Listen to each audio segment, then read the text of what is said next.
नमस्कार दोस्तों, स्वागत है आप सभी का मेरे YouTube चैनल पे। आज हम फिर आपके सामने एक नए वीडियो के साथ उपस्थित हैं और आज हम लोग जो चैप्टर डील करेंगे उस चैप्टर का नाम है अमेरिकी स्वतंत्रता संग्राम। ये चैप्टर आपको CBSE बोर्ड में हटा दिया गया है, नहीं है, लेकिन ये बिहार बोर्ड का चैप्टर 2 हिस्ट्री 9th क्लास का ये चैप्टर है। तो उसी में हम लोग को अमेरिका के स्वाधीनता, अमेरिका के संग्राम, किस प्रकार से अमेरिका अस्तित्व में आया और इतना बड़ा वर्ल्ड पावर बन गया, उस पूरा इतिहास जो है उसकी स्वतंत्रता का इस चैप्टर में हम लोग को पढ़ना है। तो बच्चों, आज जो अमेरिका हम लोग को दिख रहा है, तो आज की स्थिति में अमेरिका कैसा है? तो आज की स्थिति में अमेरिका बहुत ही ज़्यादा डेवलप्ड है, ठीक है। उसके बाद जितना इंटरनेशनल ऑर्गेनाइजेशन है उस सारे पे अमेरिका का वर्चस्व चलता है। सबसे ज़्यादा मिलिट्री का पावरफुल कंट्री वही है, सबसे ज़्यादा GDP जो बड़ा कंट्री वही है। बहुत बड़ी बड़ी कंपनियां जो है बड़ी बड़ी, वो भी अमेरिका से बिलोंग करती है। बहुत सारे अमीर देश, अमीर लोग जो है वो भी अमेरिका में रहते हैं। उसका पर कैपिटा इनकम भी ज़्यादा है। यानी ऑल ओवर मिला करके हम कहा जाए आज की स्थिति में America is the only country, यानी कि ऐसा देश है जिसके पास सारी चीज़ उपलब्ध है और वो वर्ल्ड पावर अगर सभी देशों का बात करें तो नंबर 1 पे वो आता है हर चीज़ में। उसके पास संसाधनों की भी बहुत ज़्यादा मतलब कि उसके पास संसाधन भी बहुत सारे हैं, संसाधन की उसके पास कोई कमी नहीं है। इसीलिए उसको जो है रिच कंट्री में गिना जाता है और डेवलप्ड कंट्री में गिना जाता है। और अमेरिका जो है आज के डेट में जो बाइडेन जो है उसके राष्ट्रपति है, ठीक है। वहाँ पे प्रेसिडेंशियल रूल चलता है, वहाँ लिखित संविधान है हमारे देश की तरह। तो इस तरह से अमेरिका का रिलेशन इंडिया से आज के डेट में अच्छा है। हाल ही फिलहाल में जो बाइडेन जो है इंडिया के साथ वार्ता हुआ है, तो यही सब चीज़ है। और व्यापारिक संबंध भी उनसे बहुत सारा हमारा अच्छा है, बहुत सारा चीज़ हम उनसे ख़रीदते हैं, उनको जो है एक्सपोर्ट भी करते हैं। तो ये सब चीज़ है। तो अमेरिका आज की स्थिति में बिल्कुल बेहतरीन है। लेकिन क्या लगता है आपको कि अमेरिका 14वीं शताब्दी में, 13वीं शताब्दी में, 12वीं शताब्दी में ऐसा ही था? नहीं, बिल्कुल नहीं था। अमेरिका में आज जो लोग रहते थे वैसे लोग पहले अमेरिका में थे ही नहीं। अमेरिका में एक जाति रहती थी, ठीक है, क्योंकि पहले जो था उतना डेवलपमेंट नहीं था। तो एक उपजाति रहती थी वहाँ पर पे, बाहर से आकर के रहने लगी थी और वहीं पे अपना शिकार करना हो गया, जंगलों से फल फूल इकट्ठा करना हो गया, है ना। इस तरह से अपना जीवन यापन करते थे और झोपड़ी बना करके रहा करते थे। तो इससे पहले का एक चैप्टर है भौगोलिक खोजें, तो उसमें बताया गया है कि किस प्रकार से यूरोप ने क्या किया, अलग अलग देशों का खोज किया। जो इस दुनिया में जितने सारे देश हैं सब देश का खोज करने के लिए वो क्या करता था, समुद्री यात्राएं करवाता था, लोगों को ट्रेनिंग भी देता था कि जाइए आप पता लगाइए कि इस दुनिया के अलावा भी इस जगह, यानी कि आपको सबसे पहले उस समय जो पावरफुल कंट्री था वो सब कौन था, जैसे स्पेन पावरफुल कंट्री, पुर्तगाल, ठीक है, उसके बाद आपको हो गया ब्रिटेन, फ्रांस, ऑस्ट्रिया। तो ये सब कंट्री जो था पावरफुल था और इन्हीं लोग के पास सब कुछ था, डेवलप्ड थे, पैसा था। इसीलिए ये चाहते थे कि दूसरे कंट्री का खोज करें, वहाँ का संसाधन लूटे, ठीक है। और ब्रिटिश जो था सबसे बड़ा लुटेरा था, आप लोग को पता होना चाहिए। लगभग 53 देशों पर उसने क्या कर दिया, अपना कॉलोनी बसाए हुए था। तो वैसा ही ब्रिटिश का कॉलोनी बसा था और उसी ब्रिटिश कॉलोनी के विरुद्ध जो लड़ाई है उसी लड़ाई को हम लोग अमेरिका स्वतंत्रता संग्राम कहते हैं। तो हुआ यूँ कि जब समुद्री मार्ग का खोज करने के लिए जब भेजा गया कि भाई ये पता लगाइए कि यूरोप के अलावा भी अन्य देशों पे कोई रहता है क्या, तो बीच में अटलांटिक महासागर पड़ता है। तो एक निकला, स्पेन का एक नागरिक था, पुर्तगाल का नागरिक था, लेकिन स्पेन के राजा ने उसे स्पॉन्सर किया था, किसको, क्रिस्टोफर कोलंबस को। तो उसको भेजा जाता है कि भाई आप जाइए, पता कीजिए, अमेरिका की खोज कीजिए। और उन लोगों ने सुन रखा था कि इंडिया और जो एशियन कंट्री है वो पैसा उसके पास बहुत है और वो व्यापार करने में बहुत माहिर है, वहाँ पैसा है। तो इसी आस में कि व्यापारिक कंट्री थे, लोग व्यापार करने के लिए ये समुद्री मार्ग का खोज करने लगे, ठीक है। अच्छा, ऐसा है, इससे पहले भी व्यापार होता था एशिया से, लेकिन कुस्तुनतुनिया, ठीक है, एक जगह है, उसके माध्यम से व्यापार होता था जो मिडिल ईस्ट में है, लेकिन उस पर ओटोमन एम्पायर का कब्जा हो गया था। इसीलिए नए समुद्री मार्ग की खोज करने के लिए जो था समुद्र में लोगों को भेजा गया है कि जाइए आप दूसरे मार्ग की खोज कीजिए, क्योंकि व्यापार करने में दिक्कत हो रहा था, क्योंकि उस पर ओटोमन एम्पायर का कुस्तुनतुनिया वाले रास्ते पर कब्जा हो गया था जो कि मिडिल ईस्ट होकर के जाता था। तो फिर निकला एक क्रिस्टोफर कोलंबस निकला अमेरिका की खोज करने के लिए। ठीक है। वैसे वो निकला था इंडिया की खोज करने के लिए, लेकिन वो जाना था उसको ईस्ट में, तो वो वेस्ट की तरफ चला गया।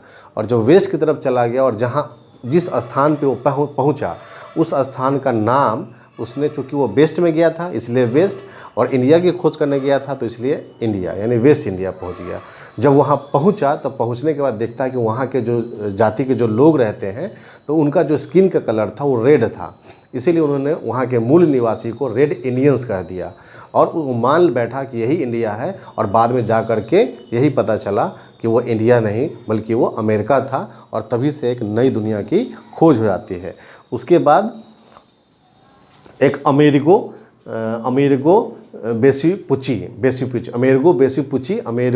वेसुपुची नाम के एक और समुद्र यात्री थे। तो उन्होंने क्या किया, अमेरिका के बारे में और पूरा जानकारी हासिल किया और वहाँ गए भी, और दोनों मिलकर के अमेरिगो वेसुपुची और क्रिस्टोफर कोलंबस, ये दोनों का देन है कि अमेरिका का खोज किया। वहाँ पे धीरे धीरे कर करके लोग यूरोप से, कंट्री से बहुत सारे लोग जा कर के वहाँ पर रहना शुरू कर देते हैं। जब रहना शुरू कर देते हैं तो वहाँ पर 3 देश सबसे पहले, तो एक मतलब सबसे इधर जो था अमेरिका के, जो आपको साउथ साइड में स्पेन राज कर रहा था, और ऊपर में नॉर्थ साइड में आपको राज कर रहा था फ्रांस, और मतलब कि अपना कॉलोनी बसा दिया था। और ईस्ट साइड में 3 भाग में, ईस्ट साइड में ब्रिटेन था, ठीक है। तो इस तरह से धीरे धीरे स्पेन, आपको उसके बाद फ्रांस और ब्रिटेन, 3 लोगों ने अमेरिका में जाकर के अपना कॉलोनी बसाया, ठीक है। इस तरह से खोज हुआ और धीरे धीरे यूरोप के सारे लोग, 3 देश के लोग वहाँ पे जाके रहना शुरू कर दिए, वहाँ के संसाधन का दोहन करना शुरू कर दिए। तो अमेरिका यहाँ तक पहुँचा। तो यहाँ तक पहुँचा तब तक 16वीं शताब्दी आ चुकी थी, ठीक है। तो आराम से राज चल रहा था सबका, स्पेन भी था, फ्रांस भी था, ब्रिटेन भी था। लेकिन होता है ना कि जब किसी का दिन पूरा हो जाता है, पाप का घड़ा भर जाता है तो फूट जाता है, उसका अंत समय आ जाता है।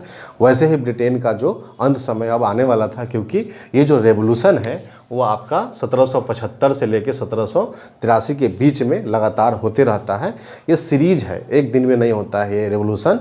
कोई भी रेवोल्यूशन होता है तो उसके पीछे बहुत सारा लंबा चैन ऑफ इवेंट्स होता है। जैसे हमारे देश में आज़ादी मिला है तो 47 में आज़ादी सिर्फ नहीं मिल गया है, आज़ादी के लिए हम लोग 1857 से लेकर 1947 तक लड़े हैं लगातार, फिर जाके हमको आज़ादी मिला है, ठीक है। उसी प्रकार से तो अब हम लोग धीरे धीरे करके पढ़ेंगे कि किसका किसका कब्जा हो गया। तो भाई सबसे पहले आपका कब्जा था एक तरफ स्पेन का, तो नीचे साइड में स्पेन था, है ना, इसको हिंदी में लिखते हैं, नीचे साइड में स्पेन था, एक तरफ फ्रांस था, ठीक है, और ईस्ट साइड में एक नदी है, ईस्ट साइड में आप उसका मैप देखिएगा तो पता चलेगा एक जगह कौन था, ब्रिटेन था। 3 जगह था।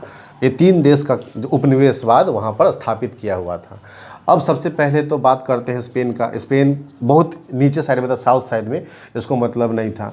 अब इन दोनों के बीच में जो था टक्कर चल रहा था, ठीक है। तो इन दोनों के बीच में सप्तवर्षीय युद्ध, ठीक है, ये आपका चल रहा था सप्तवर्षीय युद्ध। ये जो सप्तवर्षीय युद्ध चला किसके किसके बीच में, फ्रांस और ब्रिटेन के बीच में, और लगातार 7 साल तक ये लड़ाई चली यूरोप के अलग अलग पार्ट में। और इसी समय हमारे इंडिया में भी लड़ाई चल रहा था जिसको एंग्लो फ्रांसीसी वार बोलते हैं, ठीक है। तो वो लड़ाई चल रहा था, जहाँ जहाँ पर ब्रिटेन और फ्रांस की कॉलोनी थी वहाँ वहाँ ये अपने वर्चस्व के लिए लड़ रहे थे। तो सप्तवर्षीय युद्ध में हुआ यूँ कि फ्रांस जो होता है वो इंडिया में भी हार जाता है। फर्स्ट एंग्लो वार जो इंडिया में लड़ता है वो जीत जाता है फ्रांस, लेकिन सेकेंड वाला जो वार होता है उसमें हार जाता है। तो फ्रांस जो था इंडिया में भी हार गया, और फ्रांस यहाँ पर ये जो अमेरिका है उसमें भी हार गया, ठीक है। ये जो अमेरिका है उसमें भी हार गया। फ्रांस जो था दोनों जगह हार गया, अमेरिका में भी हार गया और इंडिया में भी हार गया। तो फ्रांस का यहाँ से पत्ता हो गया साफ, तो फ्रांस का पत्ता साफ हो गया, इससे मतलब था नहीं, ठीक है। तो बचा कौन, ब्रिटेन। तो ब्रिटेन जो था वो यहाँ पर पूर्ण रूप से जो था यहाँ पर कब्जा स्टार्ट कर दिया। अपना जो कॉलोनी था, उपनिवेशवाद वो शुरू कर दिया, और उपनिवेशवाद शुरू करने के बाद लगातार यहाँ पर वो तरह तरह का रूल रेगुलेशन लगा करके अमेरिकन लोगों को परेशान करते रहा, ठीक है। तो इस तरह से हम लोग यहाँ तक पहुँचते हैं कि ब्रिटेन जो था अब कोई उसके खिलाफ लड़ने वाला अब अमेरिका में नहीं था, वो अब स्वतंत्र रूप से व्यापार कर रहा था। तो यहाँ तक हम लोग पहुँच गए कि ब्रिटेन का कब्जा हो गया। आगे है कि उपनिवेशों में राजनीतिक स्वतंत्रता का अभाव। अब हम लोग पढ़ेंगे क्या कि जो महत्वपूर्ण घटनाएं हैं, किसकी आंदोलन को जन्म देने वाली वैसी कौन सी घटनाएं हैं, आखिर ये उपनिवेशवाद जो ब्रिटेन का था उसने क्या क्या टॉर्चर किया, उसने क्या बुरे कर्म किए, मतलब क्या इनजस्टिस किया, अन्याय किया अमेरिका के लोगों के साथ कि ताकि वहाँ के जो लोग थे उनका विरोध करते हैं और अंत में वहाँ से उसको उखाड़ के फेंक देते हैं। तो वैसे बहुत सारा चीज़ है, उसमें हम लोग पढ़ेंगे धीरे धीरे। सबसे पहले है घटना पढ़ते हैं, उपनिवेश में राजनीतिक स्वतंत्रता का अभाव। ठीक है, यानी कहने का ये मतलब है कि अंग्रेजी उपनिवेश जो यहाँ पर उपनिवेश स्थापित हुआ था अमेरिका में, उसमें सारे लोग अंग्रेज़ थे।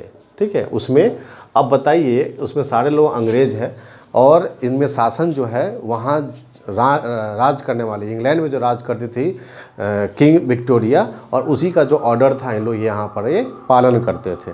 ठीक है, तो जिस प्रकार की प्रजातांत्रिक व्यवस्था वहाँ पे थी ब्रिटेन में, उसी प्रकार का प्रजातांत्रिक व्यवस्था यहाँ पे वो लगाना चाहते थे कि भाई ब्रिटेन में भी वही अमेरिका में भी वही रूल रेगुलेशन लगेगा जो रूल रेगुलेशन वहाँ पे इंग्लैंड में चल रहा है। लेकिन वहाँ के जो सामाजिक संरचना थी वो और यहाँ की अमेरिका की जो सामाजिक संरचना थी उसमें बहुत अंतर है। तो ये डिपेंड करता है कि हर चीज़ हर पे सूट नहीं करता है। तो सामाजिक संरचना के अंतर होने के बाद भी बहुत दिक्कत होने लगा और इस तरह से मेल नहीं खाता था अंग्रेज़ का जो रहन सहन, खान पान, उठना बैठना और इनकी जो सभ्यता था, इनका जो परंपरा था ब्रिटेन का, वो अमेरिका से बहुत अलग था। इसीलिए दोनों में कभी बनता नहीं था। ये कि घटना है। दूसरा है भौगोलिक दूरी, यानी कि आप देखिएगा कि ब्रिटेन, ठीक है ना, ब्रिटेन और अमेरिका, ठीक, अमेरिका, इन दोनों के बीच में अटलांटिक महासागर पड़ता है। अटलांटिक महासागर, तो इन दोनों के बीच में क्या पड़ता है, अटलांटिक महासागर, जो कि काफ़ी दूर था। तो ब्रिटेन को यहाँ आने में, यहाँ पे सामान पहुँचाने में, यहाँ पे रसद पहुँचाने में, सैनिक पहुँचाने में बहुत लंबा समय लगता था। तो अगर मान लेते यहाँ के लोग क्रांति करते भी है तो इनको यहाँ पहुँचने में टाइम लगता। तो ये एक बहुत बड़ा कारण था कि अमेरिका और ब्रिटेन के बीच में दूरी बहुत ज़्यादा थी। उसके बाद धार्मिक एवं सामाजिक व्यवस्था में मतभेद, यानी धार्मिक और सामाजिक व्यवस्था में मतभेद का मतलब ये हुआ कि स्पेन के लोग क्या थे, कैथोलिक्स थे, ठीक है ना, और ब्रिटेन के लोग क्या थे, प्रोटेस्टेंट थे। तो उसके बाद अमेरिका के लोग प्लूटियन थे, प्लूटियन। तो अब प्लूटियन लोग का मान्यता अलग था, ब्रिटेन लोग क्या थे, प्रोटेस्टेंट थे, तो इनका मान्यता अलग था। तो धर्म के रूप में, धार्मिक रूप में इन लोग का पूजा पाठ, कर्मकांड बिल्कुल डिफरेंस था। तो उसमें अंतर था, तो उस अंतर के कारण भी दोनों में नहीं पड़ता था। ठीक है, और वैसे भी अब ब्रिटेन राज कर रहा था अमेरिका पे, तो यूरोप में यानी कि यूरोप में जो लोग के साथ, जो लोग वहाँ पर कैथोलिक थे यूरोप में, ठीक है, फ्रांस जो था वो कैथोलिक है, फ्रांस जो है वो कैथोलिक है।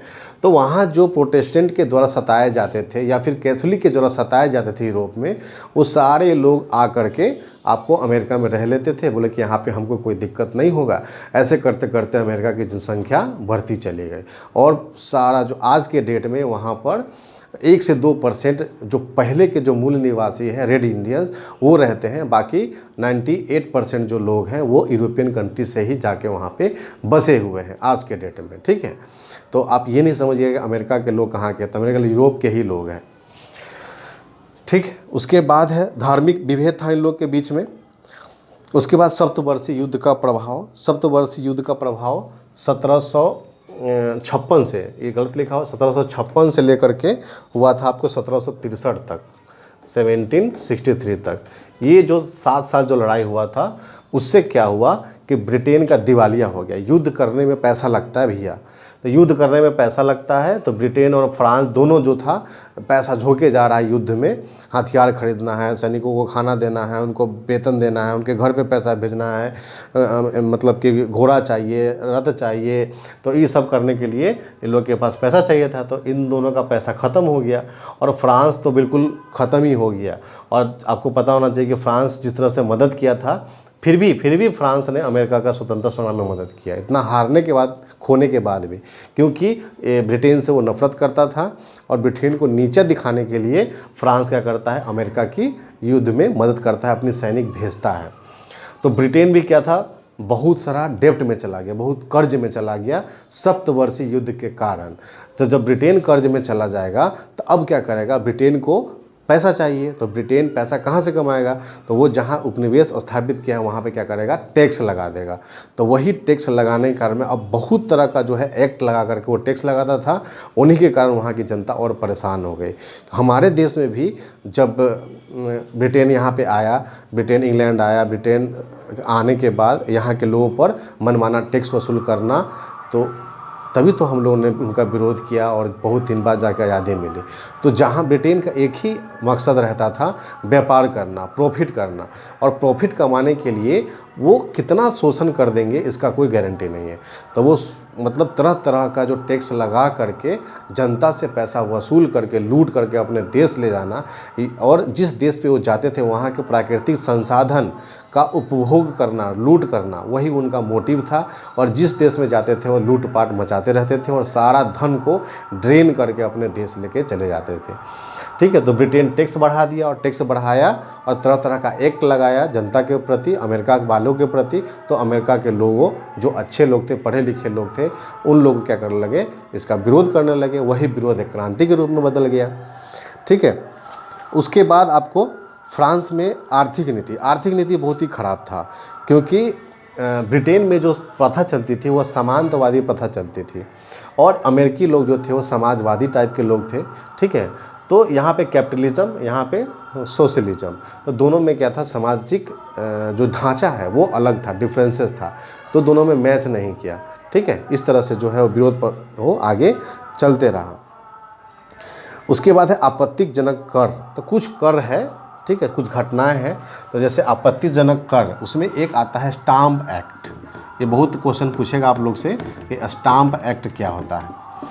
ठीक है, तो हम यहाँ बताया क्या था कि ब्रिटेन दिवालिया हो चुका था, तो उसको टैक्स पैसा चाहिए था, तो पैसा लगाने के लिए वो स्टाम्प एक्ट लगाता है।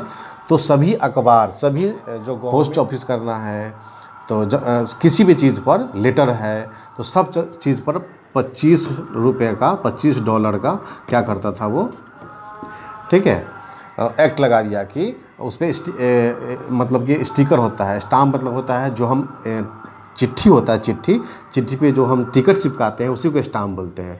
तो ये कंपलसरी कर दिया गया। ठीक है, तो इससे लोग परेशान हो गए कि पेपर पढ़ेंगे तो पेपर खरीदेंगे तो उसमें पैसा लगेगा, ज़मीन खरीदेंगे उसमें पैसा लगेगा, तो हर चीज़ पे जो था वो 25 रुपये उनको देना, $25 देना उनको अनिवार्य हो गया। ठीक है, तो सभी अदालती कागज़, अखबारों आदि पर 20 शिलिंग, ठीक है, डॉलर नहीं है, ये 20 शिलिंग है। क्या है ये? 20 शिलिंग का टैक्स लगा दिया गया। ठीक है, उसके बाद ब्रिटिश ने उपभोग की वस्तुएं पर, जैसे किस किस चीज़ पर, कागज़ पर, ठीक है, उसके बाद चाय पर, शीशा पर, उसके बाद खाने की वस्तु पर, इस सब पर जो था उस सब पर क्या लगा दिया, कर लगा दिया। ठीक है, इस सब पर आपको टैक्स लगेगा और सारा पैसा कहाँ जाएगा, ब्रिटेन के पास जाएगा। इस तरह से टैक्स लगा दिया गया। ठीक है, तो इस टैक्स का विरोध करने के लिए अमेरिका में क्या हुआ कि ग्रुप बनने लगा। वो जो ग्रुप था उनको स्वतंत्रता का पुत्री और स्वतंत्रता सेनानियों का पुत्र कहा जाने लगा। इस तरह से ग्रुप जो था वो बनने लगा। अभी बहुत सारा हाथ है इसमें। कुछ विचारक है जिन्होंने क्या किया था, जैसे एक विचारक का नाम है तो एक टॉमस पेन, तो उन्होंने क्या कर दिया, एक पत्रिका लिखा था जिसका नाम था कॉमन सेंस। ठीक है, कॉमन सेंस पत्रिका लिखा था, उसमें एक ऐसे स्वतांत्रिक विचारों का प्रादुर्भाव हुआ कि वहाँ के लोगों को की चेतना जगी कि हम लोग भाई गुलाम हैं और हमको आज़ादी प्राप्त करना है। इसीलिए उस किताब से, उस पत्रिका से, उस प्रकाशन से पढ़ने के बाद इतने लोग प्रेरित हो गए कि स्वतंत्रता के लड़ाई में और ब्रिटिश से लड़ने के लिए बिल्कुल तैयार हो गए। तो ऐसे बहुत सारे लेखक के विचारों को पढ़ा सुना जाता था अमेरिका में, और उस विचारों के माध्यम से जो क्रांतिकारी थे, जो स्वाधीनता संग्राम करने वाले पेट्रियट्स थे, वो सब अंग्रेज़ों के खिलाफ लड़ने लगे। उसके बाद हाल ही फिलहाल में राजा बना था जॉर्ज तृतीय। तो जॉर्ज तृतीय जो था ब्रिटेन का राजा बना था, वो बहुत ही निरंकुश था। वो व्यक्तिगत शासन पर बिलीव करता था, यानी कि जो वो कह दिए वही शासन है, जो चाहे वही करे। तो वो ज़्यादा बहुत ही ख़राब साबित हुआ किसके लिए, ब्रिटेन के लिए। मनमाना चीज़ वो करने लगा, जिससे जनता बिल्कुल परेशान हो गई। ठीक है, अब जो इसका जो तत्कालीन कारण है कि अमेरिका में क्रांति कैसे शुरू हुई, तो सबसे पहले है कि चाय। तो चाय जो था वो हमारे इंडिया से सीधा जाता था कहाँ पर, अमेरिका में। ठीक है, तो अब क्या हुआ कि चाय पर तो टैक्स लगा हुआ था। ठीक है, तो चाय पर टैक्स लगा हुआ था, तो इन लोग का कहना था, और जो संसद में यानी कि ब्रिटेन के पार्लियामेंट में वहाँ पे कोई रिप्रेजेंटेटिव अमेरिका का नहीं था, तो बोला कि no tax without any representation. तो नो रिप्रेजेंटेशन नो टैक्स, यानी कि हमारा कोई प्रतिनिधित्व नहीं है ब्रिटेन की संसद में, तो फिर हम टैक्स क्यों दें, ये कहना था उन लोग का। उसके बाद फिर बोस्टन में एक मैसाकर हो जाता है, जिसमें पब्लिक पर गोली चला दिया जाता है, ओपन फायर। ठीक है, तो उसमें 5 लोगों की मृत्यु हो जाती है। उससे लोग और भड़क जाते हैं। और उसी बोस्टन में क्या होता है कि जब वहाँ से चाय आता है इंडिया से अमेरिका में, तो वहाँ के बोस्टन के कुछ लोग, ठीक है, कुछ क्रांतिकारी लोग जो मूल निवासी के कपड़े पहन करके जो सारा चाय शिप पे चढ़ जाते हैं और सारा चाय समुद्र में, अटलांटिक ओशन में फेंक देते हैं। लगभग उस समय 10,000 पाउंड का वो चाय पत्ती था जो बर्बाद कर दिया जाता है। और अंत में फिर ब्रिटिश क्या करता है, वो सप्रेसिव नीति अपनाता है, और ब्रिटिश फिर क्या करता है, बोस्टन का जो बंदरगाह है उसको बंद कर देता है और जो शोषण चालू कर देता है। तो अब क्या था कि इन लोग तब तक अमेरिका में स्वतंत्रता प्राप्त करने के लिए कई जगह पर ग्रुप बन जाता है। ठीक है, तो उस ग्रुप का जो लीडर है, उस लीडर का सैनिक लीडर बनाया जाता है जॉर्ज वाशिंगटन को। और जॉर्ज वाशिंगटन अमेरिका के पहले राष्ट्रपति हैं, और बहुत ही वो उनके पास लीडरशिप क्वालिटी था और मिलिट्री स्किल भी बहुत ज़्यादा अच्छा था, इसलिए वो लीडर बन जाते हैं और अमेरिकी स्वतंत्रता संग्राम को लीड भी वही करते हैं। तो जगह जगह पर ब्रिटेन के साथ युद्ध करते हैं, और युद्ध करने के बाद अंततः पेरिस की संधि होती है। और पेरिस की संधि जब हो जाती है, तब अमेरिका को डिक्लेयर कर दिया जाता है कि भाई आप स्वतंत्र हो गए। तो उसके पहले भी कहानी है। ये सब क्या था कुछ, जैसे कि 18 अप्रैल 1775 में लिंगस्टन में लड़ाई हुआ था अमेरिका और ब्रिटिश के बीच में। उसके बाद 4 जुलाई 1776 में, है ना, फिलाडेल्फिया में लड़ाई हुआ था। तो आपको डेट याद नहीं रहेगा, ठीक है, तो इसीलिए आप लोग जब बुक पढ़िएगा तो डेट याद हो जाएगा आपको। तो फिर से बोल देते हैं, 18 जुलाई 1776 को फिलाडेल्फिया में, और 18 अप्रैल 1775 को, ठीक है, फिलाडेल्फिया शहर में लड़ाई हुआ। लड़ाई होने के बाद अंत में 3 फरवरी 1783 को, कितना, 3 फरवरी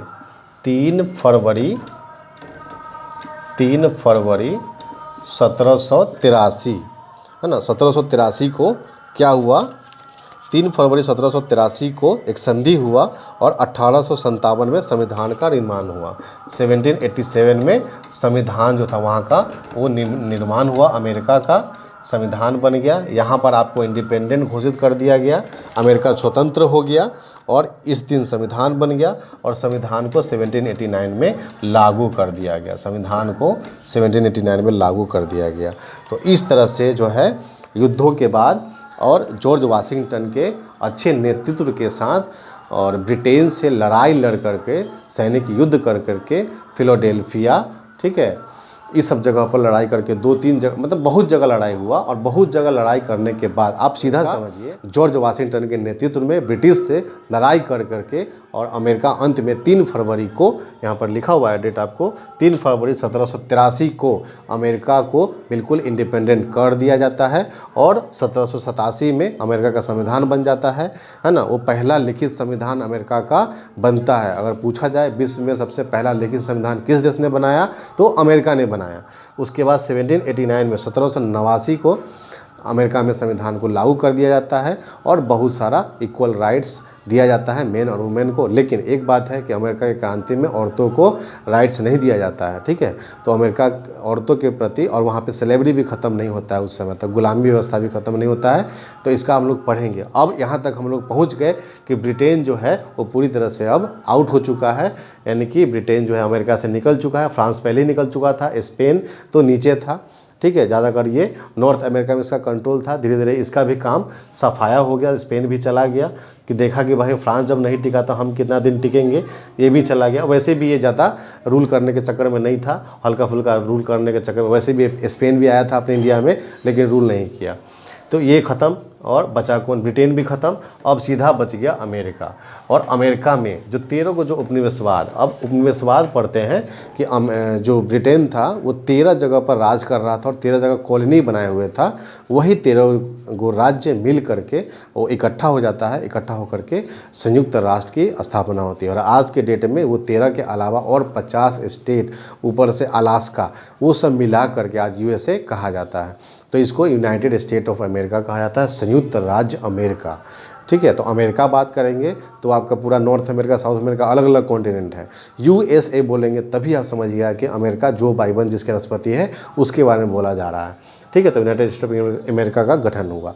अब कुछ जो है इसका परिणाम है, तो कुछ परिणाम है। क्या क्या परिणाम है? तो परिणाम में आपको जैसे मान लेते हैं कि इसका परिणाम क्या हुआ। सबसे पहला बात, ब्रिटेन के हाथ से बहुत ही कीमती उपनिवेशवाद निकल गया। भाई उसी की खराब नीति के कारण तो निकला और निकलना भी चाहिए था। उसके बाद ब्रिटेन में हार का दोष बताया गया जॉर्ज को, है ना। किंग जॉर्ज जो वहाँ राजा बना था उसको, किंग जॉर्ज तृतीय उसको, ठीक है। उसका तानाशाह बनने का सपना मतलब चकनाचूर हो गया। उसके बाद इंग्लैंड जो था, आप देखा कि भाई यहाँ पर मेरा बुरा हाल है, अगर वही नीति अगर और जगह जहाँ जहाँ पर रूल कर रहे हैं वहाँ पे अपनाएंगे तो वहाँ भी हमको मार के भगा देंगे। इसलिए वो क्या करता है, नरम नीति अपनाने लगता है। और भारत में भी पिट्स इंडिया एक्ट लाता है, चार्टर एक्ट लाता है, ठीक है। और धीरे धीरे क्या करता है, स्वाधीनता थोड़ा सा इंडियंस को भी देना शुरू कर देता है, अपने नीतियों में बदलाव करता है। नहीं तो फिर बहुत बड़ा विद्रोह का सामना करना पड़ता, जिस प्रकार से अमेरिका में करना पड़ा, ठीक है ना। उसके बाद यही सब था। उसके बाद है कि जनता को अंतःकरण स्वतंत्रता मिल गई और जनता को मौलिक अधिकार मिल गया, ठीक है। विश्व का पहला लिखित संविधान बनकर तैयार हुआ। तो ये सब कुछ तो क्या था उसका मतलब कि इम्पैक्ट था। उसके बाद मताधिकार भी मिला वहाँ पे, जो अमेरिका में जो लोग थे उन्होंने लोगों को वोट देने का अधिकार भी दिया। तो ये सब कुछ परिणाम है। तो अमेरिकी स्वतंत्रता संग्राम का ये परिणाम आपको था, ठीक है। और इंग्लैंड की हार का क्या कारण है? तो भैया इंग्लैंड की हार का बहुत सारा कारण है। सबसे पहले इंग्लैंड की हार का कारण ये है कि भौगोलिक दूरी बहुत ज़्यादा था, यानी कि दोनों के बीच में बहुत गैप था। रसद पहुंचाना, सामान पहुंचाना, हथियार पहुंचाना, सैनिक पहुंचाना बहुत लंबा समय लगता था, इसलिए हार गया। उसके बाद दूसरा है कि इंग्लैंड वाले सोच रहे थे कि ये गृह युद्ध हो रहा है। वो इतना टेंशन नहीं ले रहे थे कि अमेरिका स्वतंत्रता संग्राम में इतना ज़्यादा विद्रोह हो जाएगा, ये लोग लड़के हमें हटा देंगे। वो सिंपल छोटा मोटा युद्ध समझ रहे थे कि तुरंत हरा देंगे, काम खत्म हो जाएगा, ये लोगों को क्या है, मतलब हल्के में ले लेना है ना। हल्के में ले लिए थे अमेरिका वालों को। अब अमेरिका वालों ने भाई पूरे शिद्दत से लड़ाई लड़ा और जीत गए, ठीक है। जॉर्ज वाशिंगटन एक सुयोग्य नेता बने। वो बहुत ही धैर्यवान, साहसी और कुशल थे और अंग्रेज़ को पराजित कर देते हैं और पहले राष्ट्रपति जॉर्ज वाशिंगटन ही बनते हैं। तो इस प्रकार से आप लोग को जो अमेरिकन रेवोल्यूशन ख़त्म होता है और उसका जो 13 उपनिवेशवाद जिस पे रूल करता था उसका हम नाम आपको बता देते हैं, याद करने की ज़रूरत नहीं है। पहला है new Hampshire, Massachusetts, Rhode Island, Connecticut, New York, new Jersey, Pennsylvania, Delaware, Maryland, Virginia, उत्तरी कैरोलिना, दक्षिण कैरोलिना और जॉर्जिया। ये 13 गो जो था कॉलोनी जिस पे ब्रिटिश राज करता था, 13 को आज़ादी मिल जाती है। और इसका जो इम्पैक्ट है क्या क्या पड़ता है, पूरे विश्व पर इम्पैक्ट पड़ता है इसका। और जब लड़ाई हो रहा था तो लड़ाई होने के बाद फ्रांस ने क्या किया, बहुत मदद किया था अमेरिका का। तो मदद किया तो बोला कि भाई जिस उद्देश्य के लिए अमेरिका लड़ रहा है, जिसका हम सपोर्ट कर रहे हैं, उसी का कमी मेरे फ्रांस में है। तो आपको पता होना चाहिए कि 1789 में इसी के जस्ट वहाँ भी आंदोलन और वहाँ भी क्रांतिकारी गतिविधि शुरू हो जाता है। और वहाँ का जो राजा था लुई 16, उसके खिलाफ जो है विद्रोह शुरू हो जाता है। तो इसका जो असर पड़ा फ्रांस में भी पड़ा, विश्व के और जगहों पर पड़ा। सब जगह रिपब्लिक की भावना, स्वतंत्रता की भावना, डीकोलोनाइजेशन, ठीक है। तो ये सब चीज़ जो था वो फैला, लोगों को अधिकार मिलने लगा, संविधान का क्या महत्व होता है, स्वतंत्रता का क्या महत्व होता है। अगर सही से लड़ा जाए, अगर इकट्ठे होकर करके लड़ा जाए तो किसी भी देश को आज़ादी प्राप्त हो सकती है और शोषण से हर कोई मुक्त हो सकता है। क्योंकि राजा लोग राज करते थे और बड़ा निरंकुश हुआ करते थे और जनता को बहुत परेशान करते थे। तो उस परेशानी को दूर करके जनता लड़ाई लड़ सकती है और अपने राजा के खिलाफ खड़ी हो सकती है। और हुआ भी। फ्रांस में विद्रोह हुआ, स्पेन में, ऑस्ट्रिया में, जर्मनी में, ठीक है ना, बेल्जियम में, हंगरी में, पोलैंड में, तो हर जगह विद्रोह हुआ। और विद्रोह होने के बाद सब जगह पर आज के डेट में सब देश जो है शांतिपूर्ण अलग अलग तरीके से रह रहा है, स्वतंत्रता प्राप्त है, संप्रभुत्व है, इंडिपेंडेंट है। तो इस तरह से अमेरिका का जो इतिहास है वो आज के डेट तक पहुंचता है। और अमेरिका ने वर्ल्ड वार 1, वर्ल्ड वार 2 दोनों में भाग भी लिया था। और उन्होंने अब कैपिटलाइज करके, अपने इंडस्ट्री का विकास करके, ह्यूमन का उपयोग करके, नेचुरल रिसोर्स का उपयोग करके आज वो मुकाम हासिल किया है कि आज के डेट में अमेरिका एक वर्ल्ड पावर है। और एक ऐसा समय था कि अमेरिका ब्रिटेन का गुलाम था। तो दोनों अलग अलग बातें हैं, ठीक है। तो अब अमेरिका का इतिहास यहीं पे ख़त्म होता है। और आप लोग को अगर और भी कुछ इसके बारे में जानना है, समझना है, कोई दिक्कत रह गया है तो आप कमेंट में मुझे बताइए। उस कमेंट में मैं आपका आंसर दूंगा। या फिर ऐसा कुछ क्वेश्चन है, क्वेश्चन लिख दीजिए, उस क्वेश्चन से संबंधित मैं टॉपिक बना दूंगा, ठीक है। उस क्वेश्चन से रिलेटेड मैं एक वीडियो बना करके आपको वीडियो के रूप में उस क्वेश्चन का आंसर दे दूंगा। क्वेश्चन पूछने के लिए बिल्कुल स्वतंत्र है। आपको डिस्क्रिप्शन लिंक में मोबाइल नंबर, व्हाट्सएप नंबर सब दे दिया जाएगा, जिससे आप क्वेश्चन पूछ सकते हैं। और जैसे क्वेश्चन हम कॉमन क्वेश्चन देख करके उसका आंसर वीडियो में हम लोग दे देंगे। देखिए, बहुत अच्छा लगा आप लोग के सामने ये जो अमेरिकन रेवोल्यूशन है वो रिप्रेजेंट करते हुए, बताते हुए। और आप लोग पढ़ते रहिए और कमेंट, लाइक, शेयर करते रहिए, सपोर्ट करते रहिए। क्योंकि आपका सपोर्ट ही मेरी एनर्जी का एक कारण बनेगा। और मैं हर चैप्टर का वीडियो बना करके क्वेश्चन आंसर, मतलब इतना अच्छा से आपको तैयारी करा दूंगा, ठीक है। मैं देखिए, मेरा एक अपना मोटो है। मेरा मोटो ये है कि don't run after the numbers, run after the knowledge, the number will follow you. मतलब अगर आप ज्ञान के पीछे भागिएगा तो नंबर अपने आप आपके पीछे भागेगा। तो मैं ये चाहता हूँ कि नंबर के लिए मत पढ़िए, ज्ञान के लिए पढ़िए। जब ज्ञान होगा तो ज्ञान का सम्मान हर जगह पे होता है, ठीक है ना। एक जैसे फूल का खुशबू होता है ना, वो अगरबत्ती का खुशबू है, उसकी तरह ज्ञान का प्रसार होता है। तो ज्ञानी व्यक्ति का जो चर्चा होता है वो पूरे चारों तरफ फैलता है। तो इसीलिए ज्ञान की तरफ भागिए और नॉलेज अधिक से अधिक गेन कीजिए, ठीक है। तो फिर मिलते हैं हम लोग अगले वीडियो में, फ्रेंच रेवोल्यूशन के वाले वीडियो में, और समझेंगे कि जिस प्रकार से अमेरिका में रेवोल्यूशन हुआ वैसा रेवोल्यूशन फ्रेंच में भी, फ्रांस में भी हुआ। तो अगला आपका चैप्टर फ्रेंच रेवोल्यूशन है। तो फिर हम लोग फ्रेंच रेवोल्यूशन की वीडियो में मिलेंगे। तब तक के लिए खुश रहिए और पढ़ते रहिए। जय हिंद, जय भारत।